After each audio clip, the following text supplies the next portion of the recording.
겨울 찬바람이 이어지면서 우리들 건강관리에도 빨간불이 켜졌다. 이럴 때일수록 체온을 높이고 면역력을 강화할 수 있는 양질의 식단이 절실한데 겨울의 추위를 이겨낼 슈퍼푸드로 연어를 빼놓을 수 없다. 단백질은 물론 피로 예방에 좋은 비타민 B군과 오메가3 지방산이 풍부해 생선의 제왕으로 불리는 연어. 오늘 건강밥상에서는 슈퍼푸드 연어와 함께한다. 연어에는 오메가3가 풍부한데요. 오메가3는 혈관 내에 쌓인 노폐물을 체외로 배출하는 효과가 있어서 동맥경화, 고혈압, 협심증과 같은 심혈관 질환에 좋으며 기억력 향상에도 좋습니다. 또한 비타민 A와 비타민 D를 많이 함유하여 시력 보호, 피로 회복, 감기를 예방하는 효과도 있습니다. 연어를 고를 때는 비늘이 잘 붙어 있고 눈이 투명한 것을 선택해야 하는데 손질된 경우에는 살이 단단하고 탄력이 있는 것이 신선한 연어다. 생선인데요. 붉고요. 그다음에 단백질도 많고 기름도 아주 많이 들어 있습니다. 겨울철 제철인 바로 그 생선, 연어입니다. 오늘은 그 연어를 이용해서 연어 초밥을 만들어 보도록 하겠습니다. 연어의 붉은색을 띠는 성분인 아스타잔틴은 눈 건강에 좋을 뿐만 아니라 유해 활성산소를 억제해주며 연어의 풍부한 DHA는 성인병은 물론 치매 예방에도 효능을 발휘한다. 오늘의 첫 번째 요리인 연어 초밥.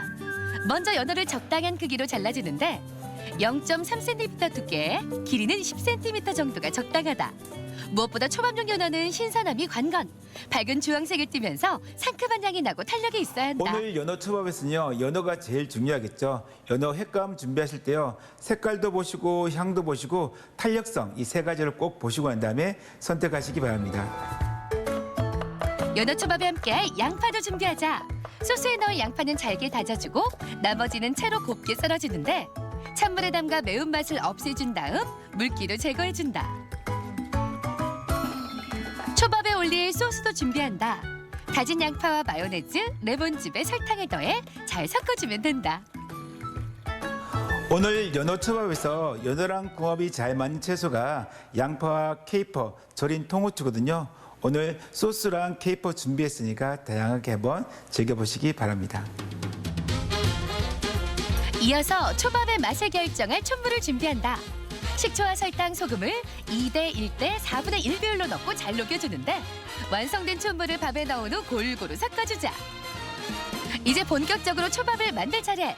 먹기 좋은 크기로 밥을 잡은 후 둥글둥글하게 빚어준다.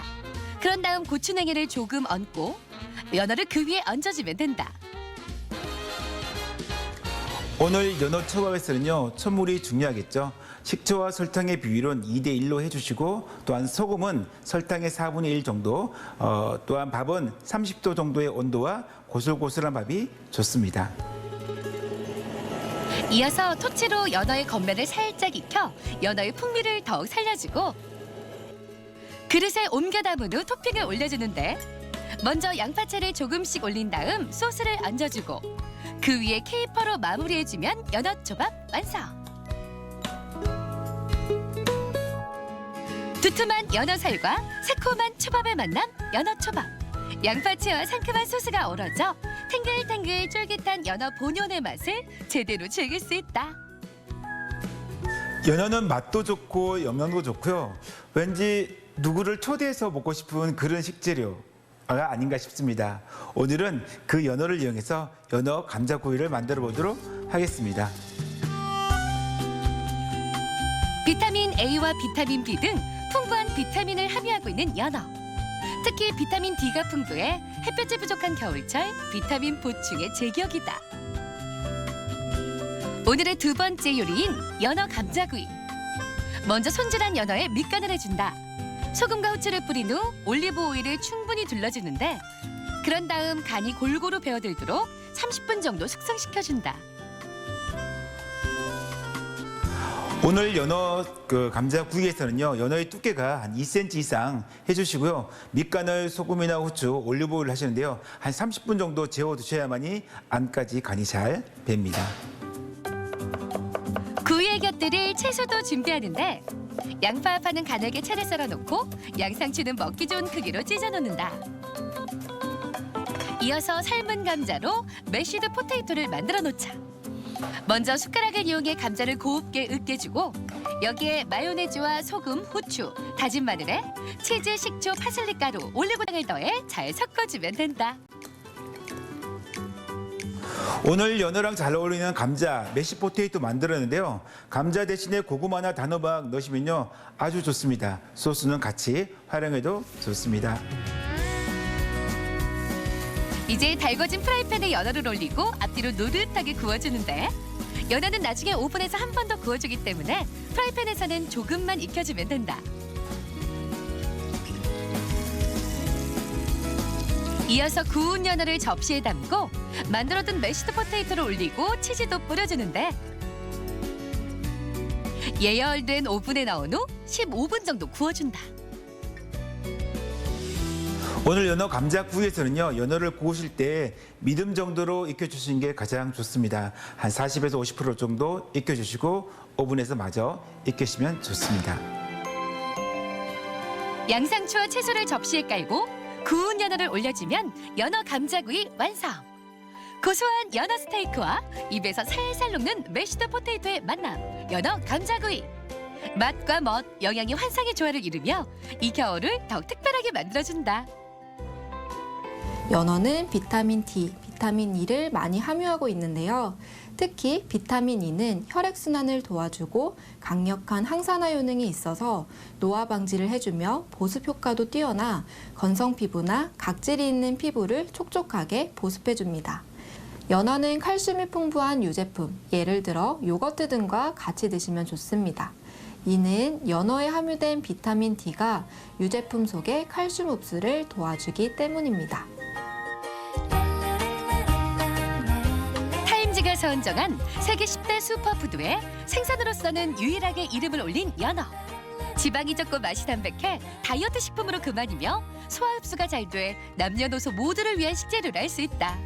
회는 물론 초밥, 구이, 샐러드 등 연어를 즐기는 방법 또한 다양한데 이 겨울 추위에 맞설 든든한 체력이 필요하다면 연어를 만나보자.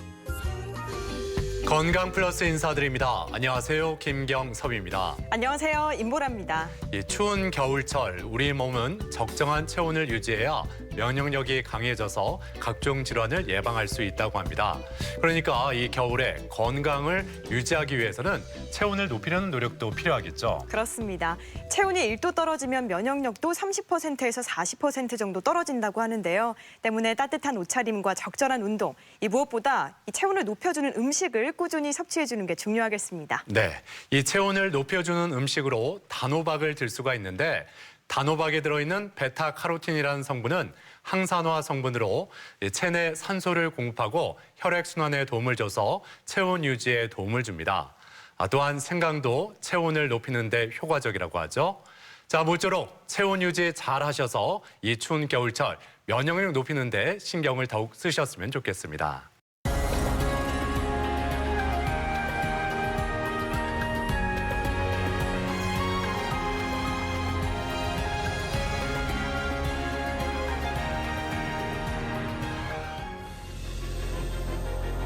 단순한 체중의 증가로 오해하기 쉬운 비만. 하지만 비만은 체내에 지방 조직이 과도하게 축적되고 이로 인해 다양한 대사 장애를 동반할 수 있는 하나의 질환이다.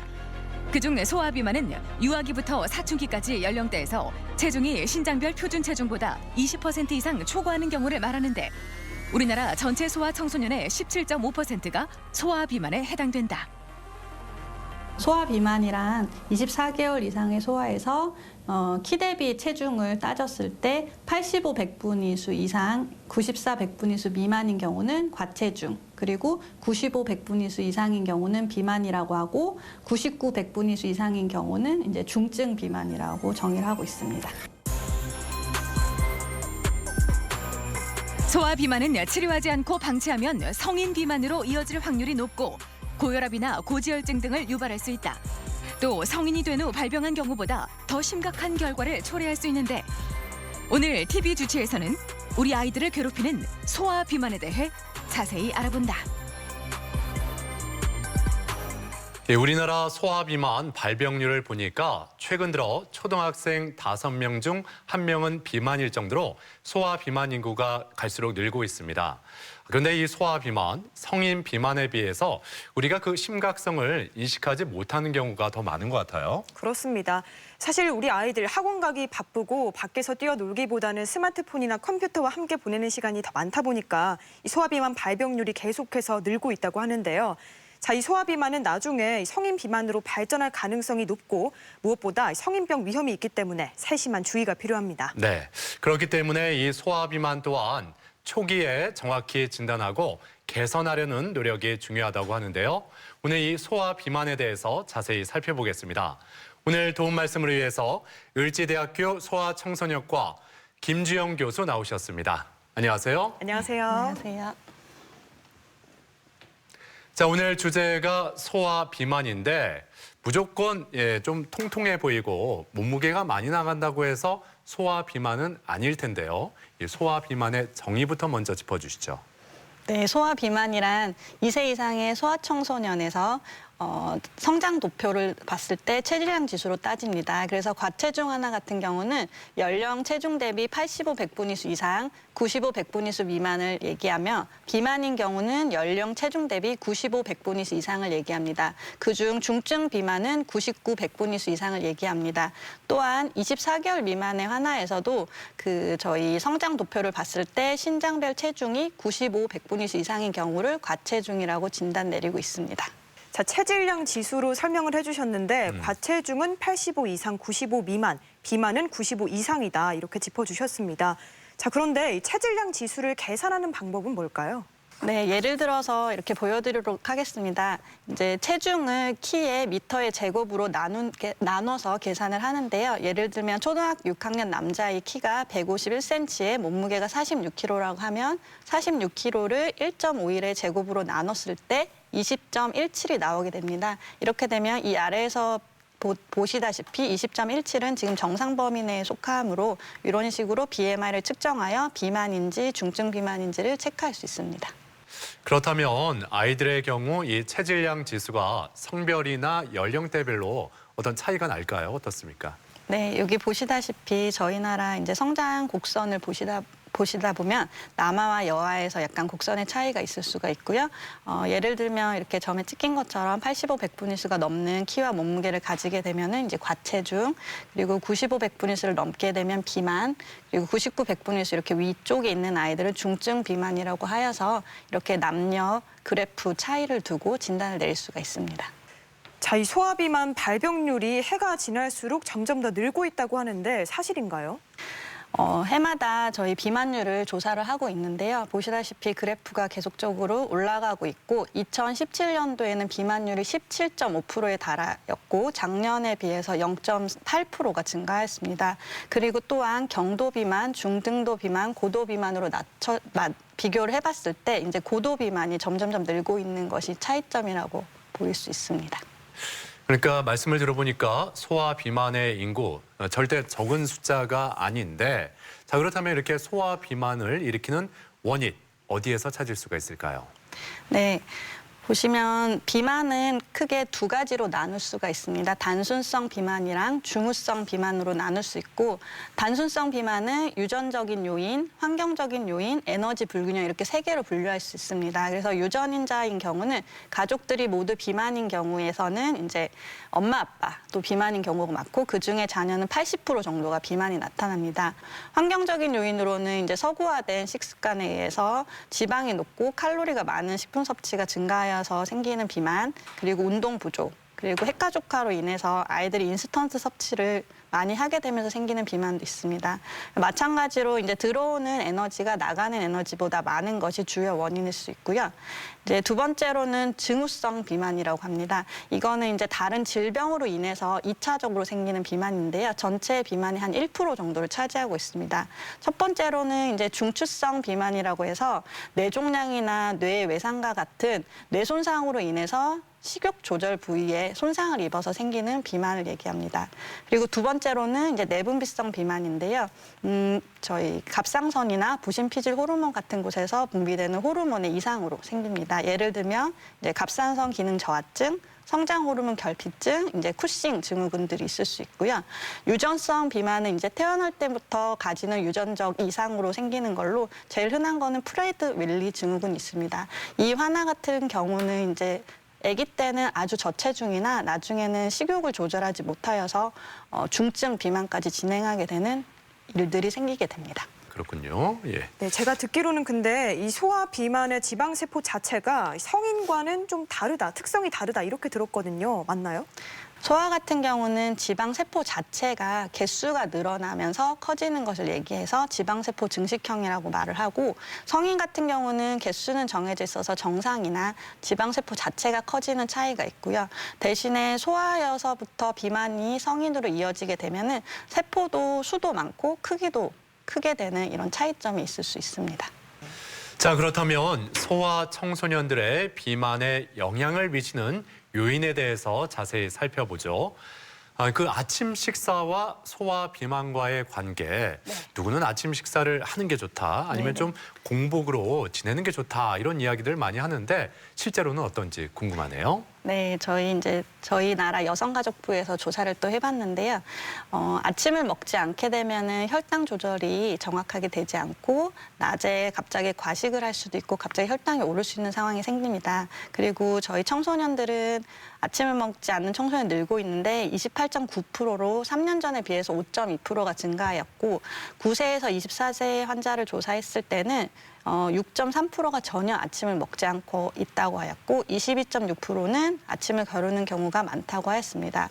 그리고 42.6%는 이제 아침을 거르는 경우가 많은데 연령이 높을수록 빈도가 증가하고 있는 차이점이 있다고 보시면 될 것 같습니다.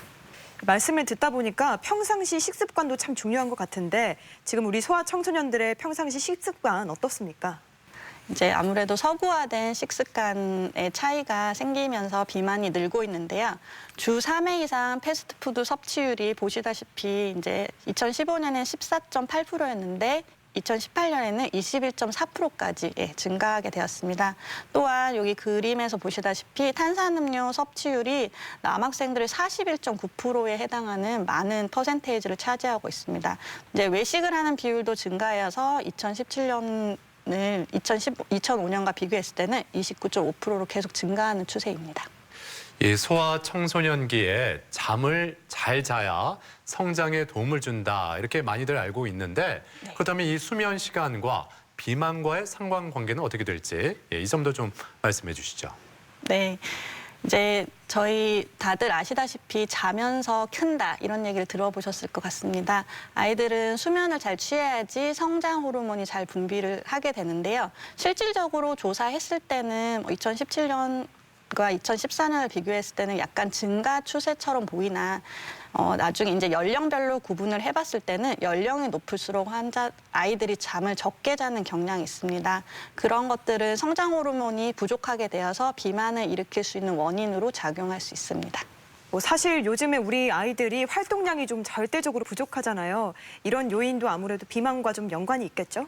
네, 가장 중요한 요인 중에 하나라고 볼 수 있고요. 활동 시간이 많이 줄고 있습니다. 그래서 주 3일 이상 격렬한 신체 활동률이 37.3%밖에 되지 않고 실질적으로 야외에 나가서 신체 활동을 하는 경우도 3년 전보다 19.4%가 감소하고 있습니다. 또한 이제 중고등학교 시기에는 학습량이 증가하면서 학원을 많이 가게 되기 때문에 하루 중 3.5시간밖에 되지 않는 활동량을 하고 있는 상태입니다.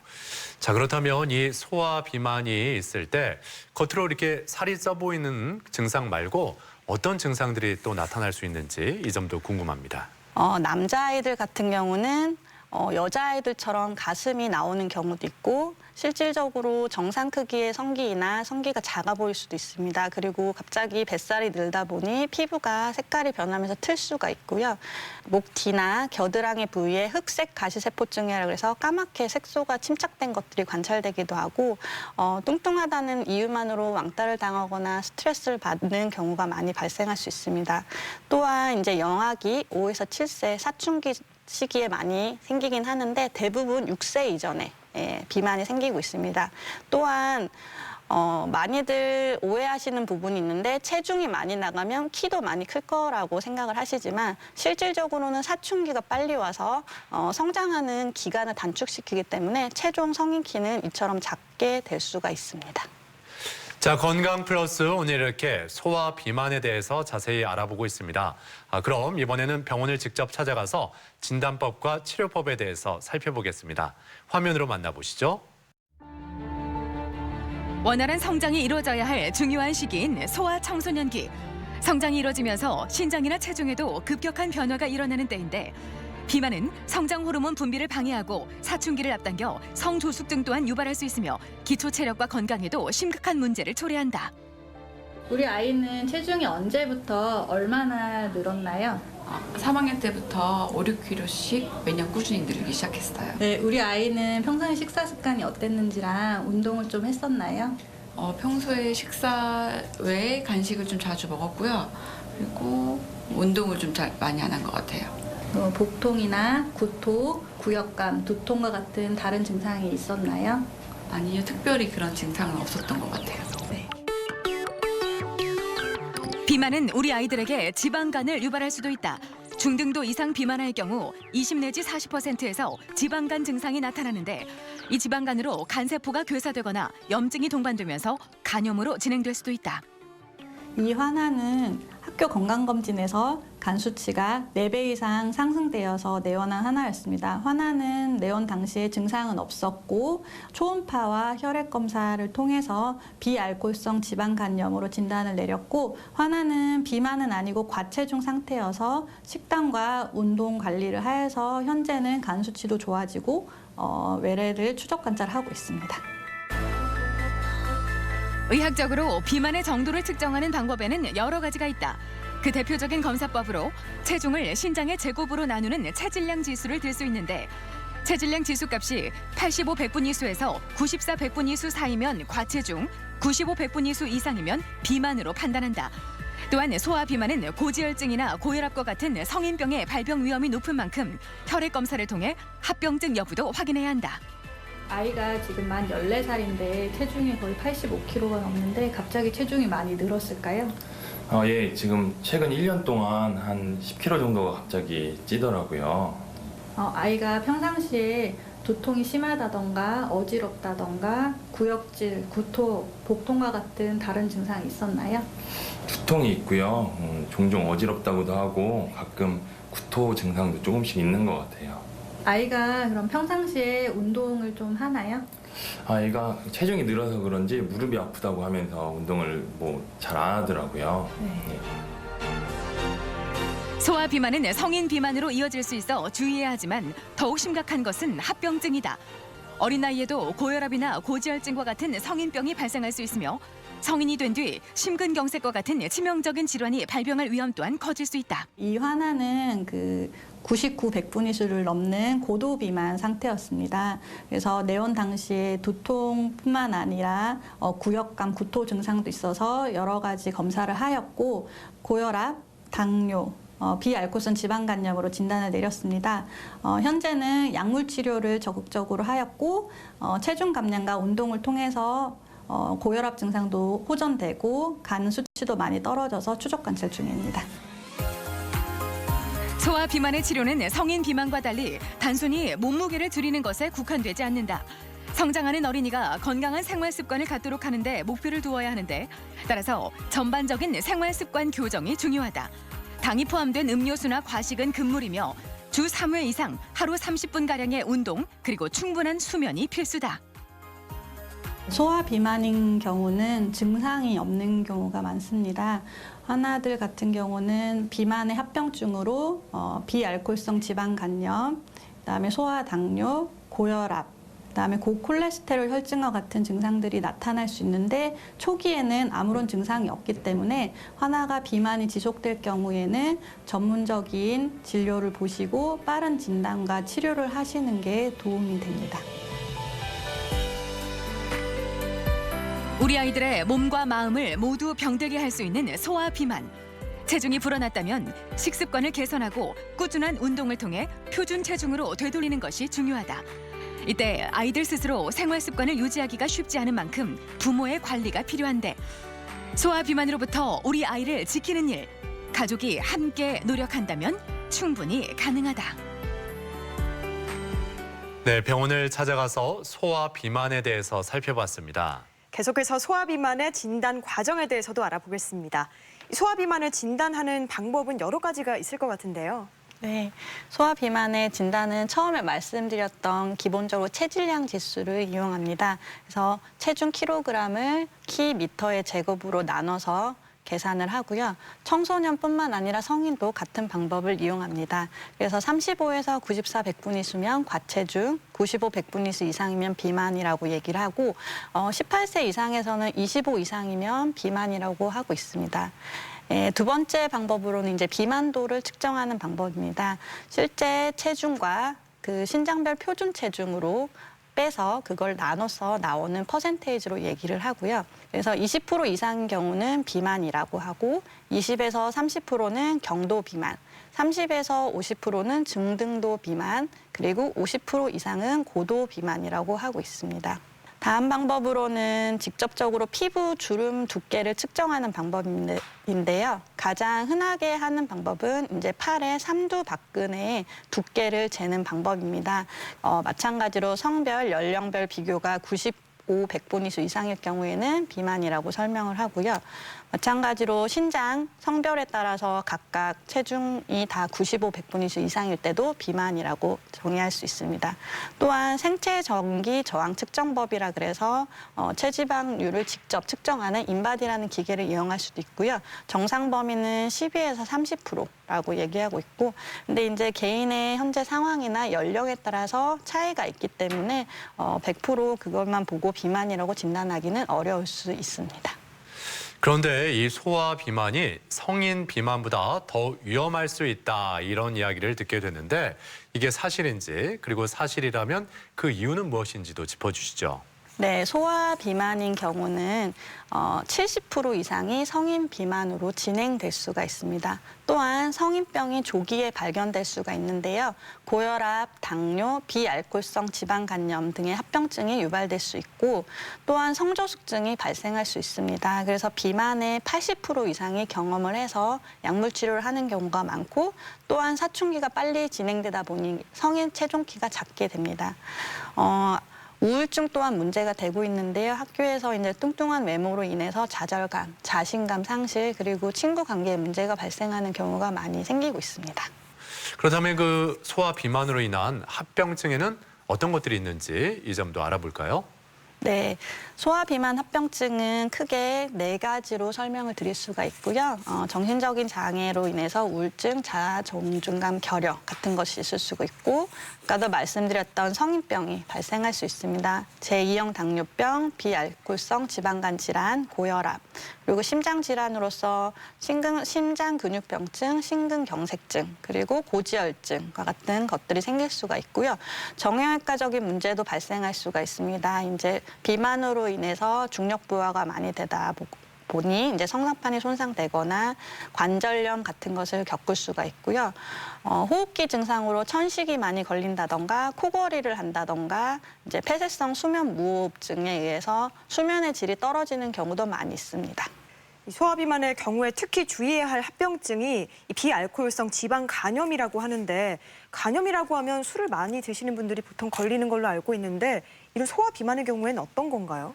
단순 지방증과 비알코올성 지방간염으로 이렇게 나눌 수가 있는데요. 단순 지방증은 이제 간에 그냥 지방 세포가 쌓여 있는 경우만 얘기합니다. 그러나 그것들이 간 세포를 손상시키지 않아서 크게 질환으로 진행되지는 않지만, 비알코올성 지방간염은 간 세포가 지방에 쌓이기 시작하면서 간이 감염된 상태입니다. 그런 것들이 간의 섬유화를 일으켜서 간경화, 더 진행될 경우는 말기성 간질환까지 진행될 수도 있고, 이런 경우는 적절한 치료 시기를 놓치게 되면 간암을 유발하는 경우까지도 생길 수가 있습니다. 그리고 소아 비만 합병증 중에 흑색 가시 세포증이라는 게 있었는데 이건 어떤 건지 더 자세히 설명을 해주시죠. 네. 어머님들께서 이 피부 질환으로 피부과를 찾아가는 경우가 많으세요. 이렇게 보시다시피 목 뒤, 겨드랑이, 그다음에 사타구니 주변이 새카맣게 변해서 나타나는데 이는 인슐린 저항성 때문에 생긴다고 합니다. 그래서 검은 반점이 많이 있을수록 비만 합병증의 위험도가 높아질 수 있다고 설명을 하고 있고 특히 성인형 당뇨병인 제2형 당뇨병 환자에서 많이 발생하고 있습니다. 그러나 이 부분은 비만과 당뇨 합병증을 조절하면 사라지기 때문에 따로 치료를 하실 필요는 없습니다.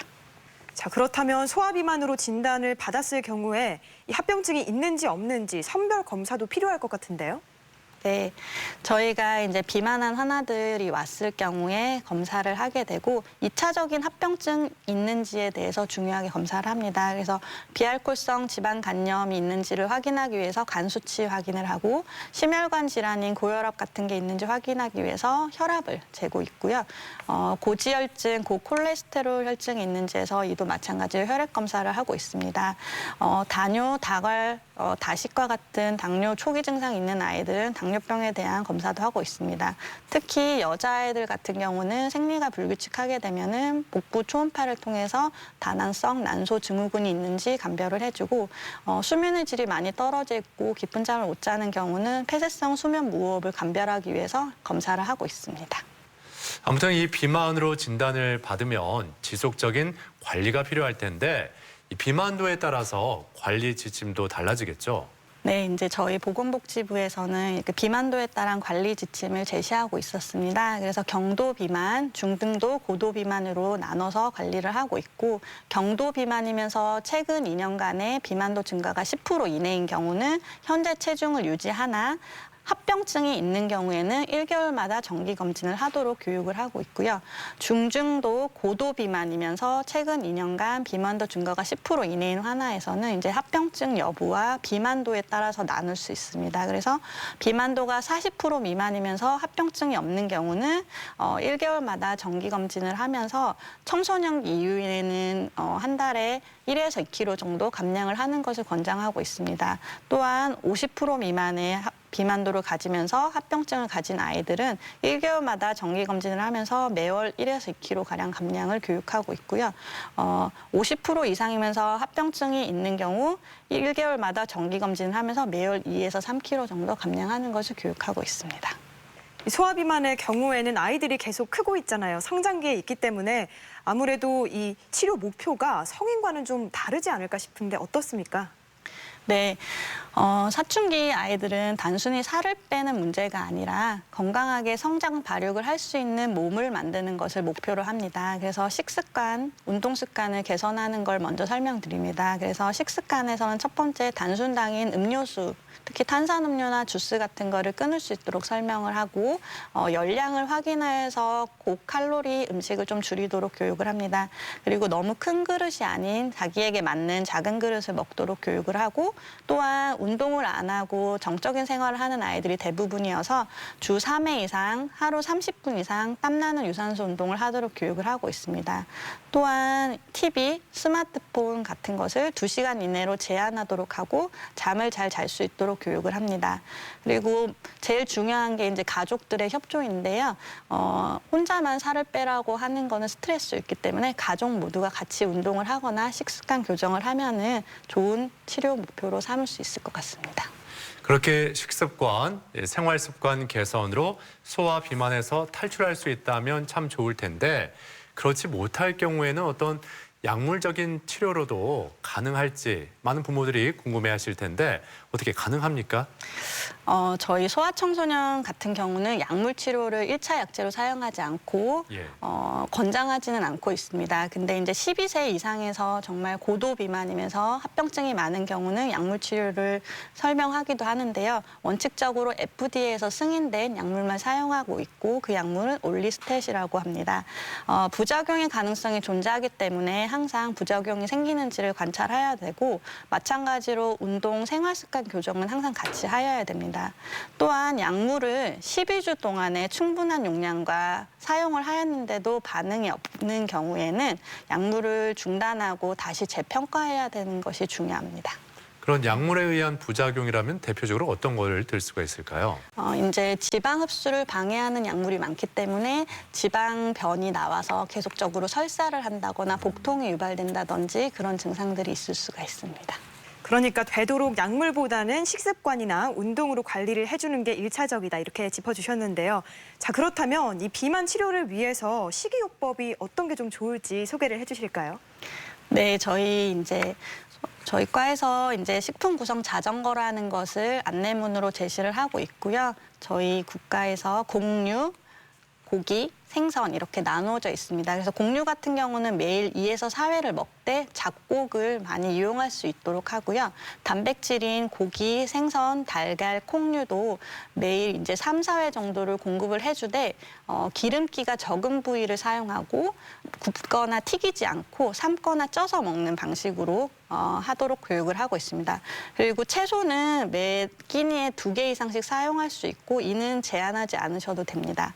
과일 같은 경우는 하루에 1개에서 2개를 먹되 달지 않은 과일로 하시는 게 좋겠고요. 우유와 유제품류 같은 경우도 성장기에 아이들이 있기 때문에 매일 1잔에서 2잔을 공급하시되 저지방으로 사용하시면 좋을 것 같습니다. 그리고 생활 개선 방법으로 꾸준한 운동을 빼놓을 수가 없을 텐데 소화 비만을 벗어나기 위한 어떤 좋은 효과적인 운동이 있다면 좀 소개해 주시죠. 네, 소아청소년 비만화를 위해 운동을 권장하고 있는데요. 중강도의 운동이라고 표현을 하고 있습니다. 심장 박동과 호흡이 약간은 가파지는 듯한 느낌이 드는 운동을 얘기를 하고요. 실질적으로 하나들 같은 경우는 60분을 목표로 하고 최소 20분 이상 주 5회 이상을 공고하고 있습니다. 그래서 예를 들면은 심혈관 운동으로서는 걷기, 조깅, 댄스 등이 있을 수가 있고요. 근력 운동 같은 경우는 대근육을 이어가는 웨이트 트레이닝이라 그래가지고 기구를 사용해서 할 수도 있습니다. 그리고 유연성 운동은 저희가 흔히 생각하는 요가 같은 걸 얘기할 수 있고요. 아이들 같은 경우는 스트레칭을 함으로써도 그 에너지 소비를 할 수 있기 때문에 이 부분도 적극적으로 활용하라고 교육을 하고 있습니다. 네, 이 무엇보다 평소에 생활 속에서 소화 비만을 예방할 수 있는 방법이 있다면 그걸 실천하는 게 제일 중요할 텐데요. 예방법이 있을까요? 네, 대부분의 아이들이 시간이 없다고 표현을 많이 합니다. 그래서 저희가 얘기 드리는 것은 아파트에 산다면 엘리베이터를 이용하기보다는 5층 정도는 계단을 오르라고 하고요. 내려올 때는 무릎에 물이 다 갈 수 있기 때문에 엘리베이터를 이용하도록 하고 주 3회 이상 유산소 운동을 하되 꼭 학원을 가지 않더라도 집에서 줄넘기를 한다든지 빨리 걷기 운동을 하라고 교육합니다. 그리고 스낵류보다는 과일, 채소 등과 같은 섬유소가 많은 음식을 섭취하도록 하고 컴퓨터, TV 시청을 줄이고 활동을 하도록 교육을 하고 있습니다. 그리고 음료수나 주스 대신에 물을 7잔에서 8잔 이상 섭취하도록 하고 충분하게 수면을 취할 수 있도록 교육을 하고 있습니다. 자, 그런데 이 소화 비만 같은 경우에는 우리나라뿐만 아니라 또 세계 각국에서 심각한 문제로 의식하고 있다고 알고 있습니다. 세계 각국에 우리가 좀 참고할 만한 정책들이 있을까요? 네, 예를 들어서 4가지 나라에 대해서 말씀드리겠습니다. 멕시코 같은 경우는 공공장소에서 운동기구를 사용하게 되면 선물을 주는 스쿼트 정책이라고 하는 것을 시행하고 있고요. 프랑스에서는 탄산음료를 광고를 하게 되면 많은 세금을 부과하고 있습니다.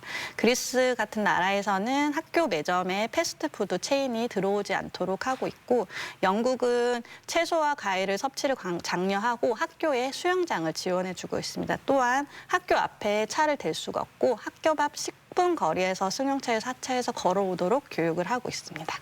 네. 대전 MBC 건강플러스, 오늘은 소화 비만에 대해 이야기 나누고 있는데요. 이번에는 소화 비만에 대한 오해와 진실을 OX로 풀어봅니다. 네. 자, 먼저 살이 찌고 소변을 자주 본다면 소화 당뇨를 의심해 봐야 한다. O일까요? X일까요? 네, O입니다. 소화 당뇨의 초기 증상으로는 다음, 다뇨, 다갈, 그리고 체중 감소와 같은 증상이 있을 수 있기 때문에 갑자기 소변을 많이 보고 아이가 체중이 빠진다면 소화 당뇨에 대한 검사를 하시는 게 좋을 것 같습니다. 자, 다음 질문. 소화 비만은 성인이 되면 좋아진다. O일까요? X일까요?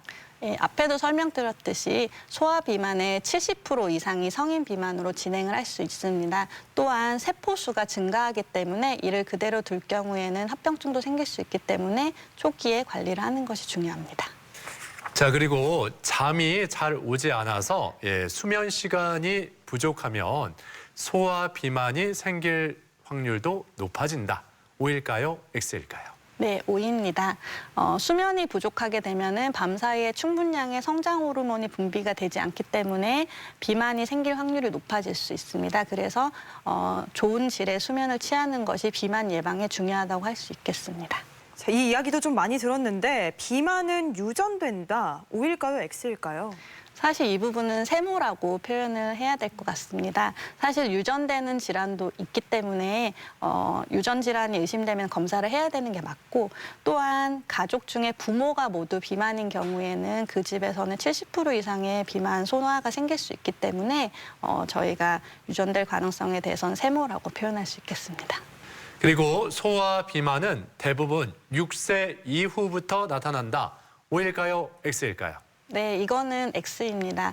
영아기나 5세에서부터도 생길 수 있기 때문에 대부분 6세 이전에 50% 이상의 비만이 발생합니다. 그래서 영아기 시기에도 비만이 생길 수 있기 때문에 관리하시고 합병증 생기면 방문하시면 될 것 같습니다.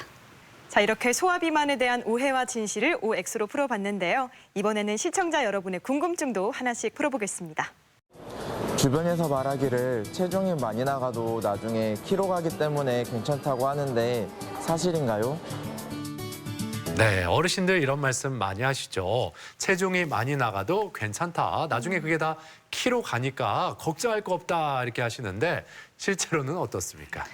네. 적당한 체중이 아닌 비만인 환아들은 실질적으로 성인 체중 키는 적게 됩니다. 그 이유는 사춘기 진행이 빨리 오기 때문에 클 수 있는 시간이 줄어들어서 체중 키는 작다고 저희가 설명을 드리고 있습니다. 그러니까 오히려 체중과 키가 성인이 됐을 때 다른 사람보다 모자랄 수 있다, 작을 수 있다 이런 말씀이죠. 네네. 예. 비만으로 인한 지방 간염은 살이 빠지면 정상으로 돌아가나요? 이 비만으로 지방 간에 문제가 생겼을 때 나중에 다시 살이 빠지면 돌아올 수 있는지, 정상으로 돌아올 수 있는지 물으셨는데 돌아올 수 있을까요? 네, 이 부분은 초기에 발견되면은 다 정상으로 돌릴 수가 있습니다. 그래서 간에 있는 지방 세포들이 감소를 하면서 염증 반응이 감소하게 되면은 정상으로 돌릴 수 있으나 이를 일찍 깨닫지 못하고 진행된 상태, 특히 간경화까지 진행된 상태는 정상으로 되돌릴 수 없기 때문에 조기에 진단하는 것이 중요하다고 할 수 있겠습니다. 아이가 비만이면 무조건 성조숙증에 걸리나요? 네, 소아 비만일 경우에 성조숙증이 생기지 않을까 많은 부모들이 걱정을 하게 되는데 어떤 연관성이 있는지 말씀해 주시죠. 네, 사실 모든 비만한 아이들이 성조숙증에 걸리는 것은 아닙니다. 근데 이제 나이가 여자아이 같은 경우는 8세 이전, 남자아이 같은 경우는 만 9세 이전에 이제 성숙도 변화가 있으면 이제 검사를 해봐야 되고요. 여자아이들 같은 경우는 이제 유방이 발달하게 되는 경우, 남자아이들 같은 경우는 이제 고환이 커지게 되는 경우를 2차 성징이라고 표현을 합니다. 그런 것들이 나타나게 되면은 병원을 방문하셔서 뼈 사진을 찍어서 뼈 연령을 확인하고 필요에 따라서는 성호르몬 분비 검사를 하여서 진단이 내려진다면 치료가 필요할 수 있습니다. 그러니까 말씀을 들어보면 그런 2차 성징이 일찍 나타나면 성조숙증과 관련이 깊다는 말씀인 것 같은데 그냥 단순히 아이가 좀 소아 비만이 있다고 해서 무조건 성조숙증이 올 수 있는 건 아니다 이런 말씀일까요? 어떻습니까? 네, 맞습니다. 그래서 아이들이 항상 비만이 아기들일 때 나타나서 5살, 6살 때 이제 성조숙증이 걱정된다고 오시는 경우가 많은데 그냥 그런 경우는 잘 저희가 촉진을 해봤을 때 멍울이 전혀 없고 그냥 살 때문에 가슴이 나와 보이는 경우도 있습니다. 그래서 그런 경우는 감별이 필요해서 전문가의 진료를 보시는 게 중요하다고 말씀드리고 있습니다. 자, 끝으로 소아 비만에 대해서 꼭 기억해야 할 점, 핵심을 요약해 주시면 좋을 것 같은데요. 소아 비만은 네모다라고 한다면 이 네모를 어떻게 채워보면 좋을까요? 네, 소아 비만은 질환이다라고 말씀을 드리고 싶습니다. 그냥 시간 지나면 좋아지는 것이 아닌 초기에 적극적인 개입을 하고 합병증이 얼마나 있느냐에 따라서 치료를 하게 된다면 치료가 가능한 질환이기 때문에 시기를 놓치지 않고 병원을 방문하시면 좋을 것 같습니다. 자, 오늘 이렇게 소아 비만에 대해서 자세히 알아봤습니다. 지금까지 도움 말씀에 소아청소년과 김주영 교수였습니다. 오늘 말씀 고맙습니다. 고맙습니다. 감사합니다. 네, 내 아이가 살이 통통하게 오르고 성장이 빠르면 나중에 키가 많이 크겠구나 생각하는 부모들 계실지 모르겠습니다. 하지만 이 소아 비만, 내 아이의 건강과 직결될 수 있기 때문에 경각심을 더욱 가지면 좋겠습니다. 맞습니다. 어릴 때 건강이 평생을 좌우한다는 생각으로 우리 아이들의 식습관과 또 생활 습관 건강하게 유지해 주시기 바랍니다. 네.